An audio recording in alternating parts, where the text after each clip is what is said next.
അപ്പോൾ എന്നാണ് എനിക്കത് കിട്ടിയത്. അപ്പോൾ ഇത് ഇന്ന് അൺബോക്സിങ് വീഡിയോ ആയിട്ടാണ് വന്നത്. അപ്പോൾ എനിക്ക് ഇഷ്ടം പർപ്പിളാണ്. എനിക്ക് തോന്നുന്നത് ബ്ലൂ ലബുബു കിട്ടുന്നതാണ്. അപ്പോൾ അമ്മയ്ക്ക് തോന്നുന്നത് ഓറഞ്ച് ആണെന്നാണ്. അച്ഛന് തോന്നുന്നത് ഈ ഗ്രീൻ ആണെന്നാണ്. നമുക്ക് തുറക്കാം.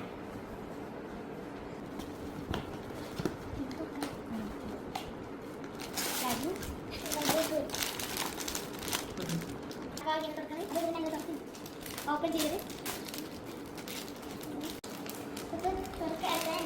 ഓപ്പൺ ചെയ്ത്